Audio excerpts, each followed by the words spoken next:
ये दोनों ही बातें, एक तो पुरस्कार देना, दूसरा दंड देना, मैं समझता हूँ कि इन दोनों का ही बहुत बड़ा रोल है। ये दोनों एक सिक्के के दो पहलू हैं।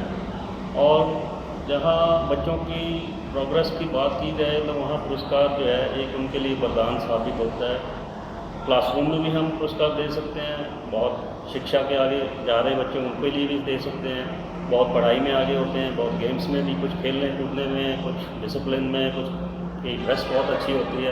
ऐसे रिवार्ड देने से बच्चों के अंदर जो है एक जज्बा जागता है कि हमने कुछ ज़िंदगी में करना है। इसी के साथ साथ दंड भी देना बहुत ज़रूरी होता है। जैसे बहुत से इसके लिए प्रावधान रखे गए हैं, क्लासरूम से बाहर निकाल देना, कुछ देर के लिए स्कूल से निकाल देना, या कुछ बड़े टीचर्स जो हैं, जो सीनियर टीचर, उनके पास ले जाकर उसको थोड़ा डांट दिलवाना, जिससे उसको फिर आत्मसम्मान के लिए भी सोचना पड़ जाता है कि भाई ये मेरे साथ क्या होगा।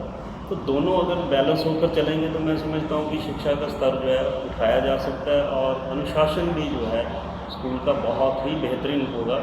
दंड देने का कोई अर्थ ये तो नहीं, कोई हम कई बार शारीरिक भी दे देते हैं, कुछ बच्चे को थप्पड़ लगा दिया, कई बार उसको बातों से कह देते हैं, कई बार हम उसको और कई साधनों से, जैसे कोई टीसी दे सकते हैं या कुछ रिटर्न में उसको कोई नोटिस दे सकते हैं, जिससे बच्चे के अंदर, मकसद तो हमारा सुधार करना ही होता है और कोई ऐसी कोई सज़ा तो देनी नहीं है, ताकि वो अपने उद्देश्य की ओर वो बढ़ सके और अच्छा वो बन सके।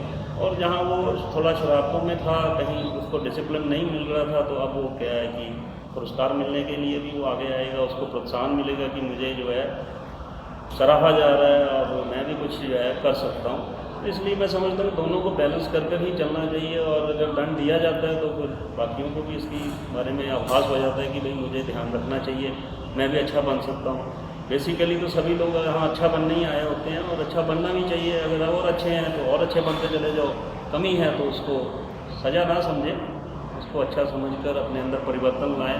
तो मैं समझता हूँ स्कूलों में अध्यापकों को, प्रधानाचार्यों को और भी जो इसके लिए टीम काम करती है, उन सबको बहुत ध्यान रखना चाहिए कि वो अपना दोनों चीज़ों को एक साथ लेकर चलें, ताकि अनुशासन बरकरार रहे और जो छात्र हैं वो अच्छे शिष्य बनकर, अच्छे सामाजिक इंसान बनकर, देश में, समाज में अच्छे बनकर सामने आए।